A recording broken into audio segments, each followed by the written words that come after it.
Now, one of the funniest and most popular programmes on the radio is the News Hut. No, we'll come to that in a minute. But first, they've insisted we have a bit from that obscure pile of old rubbish. I'm sorry I haven't a clue. So let me introduce a man who's revered amongst listeners from Chingford to... Mornington Crescent. Of course, Tony Crown!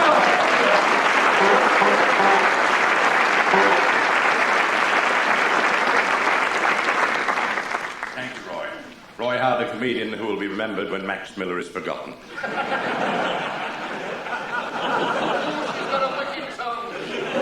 But not before.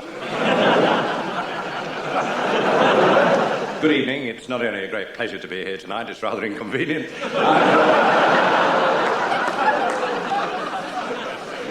I've dashed here from Pro-Am Sumo Wrestling. I was with Claire Rayner.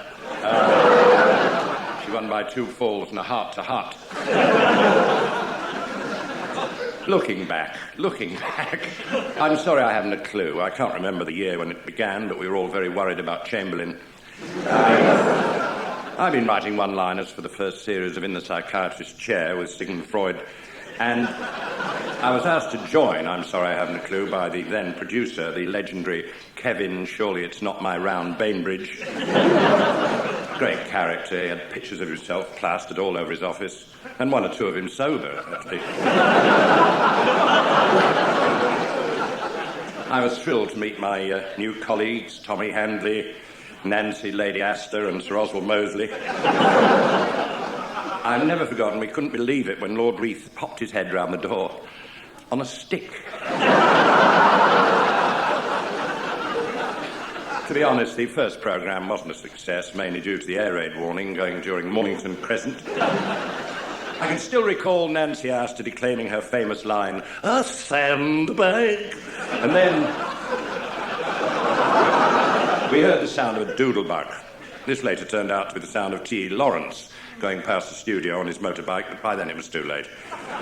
Lawrence incidentally appeared on the programme in the early days and distinguished himself by blowing up an inflatable Turkish officer while singing a medley from the Desert Song to the tune of Run, Rabbit, Run.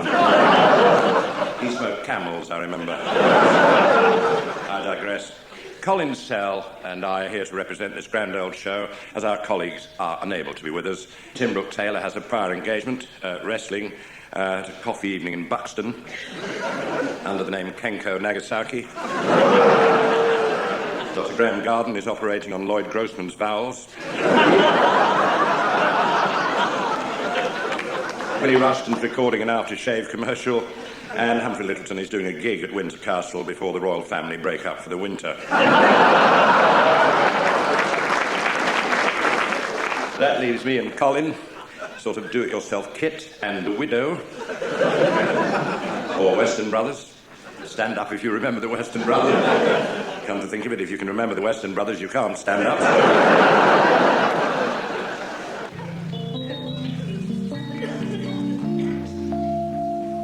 The sound of Rushton through a keyhole darkly, the sight of Humphrey heading home to Arkley. Oh, how the memory clings. These foolish things remind me of Clue.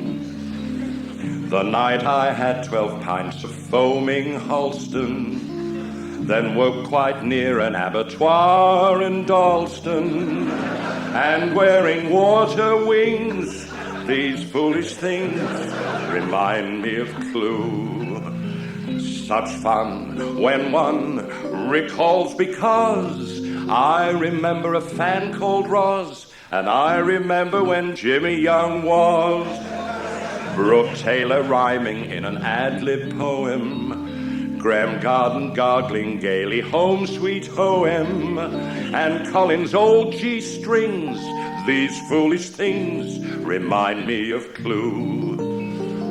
The beers, the years we've been around, for 20 years I'm bound to admit we started just before sound.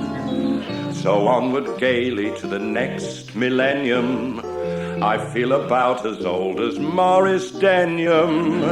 My old commode with springs, these foolish things remind me of Clue.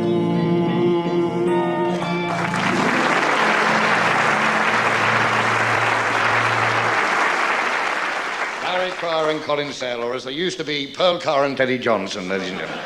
Now, we mustn't forget that, as well as I'm sorry I haven't a clue, BBC Radio has also produced many good panel games. The ones I like best are the shows where the rules don't matter, you know. You tune in for the guest stories and ad-libs. Programs like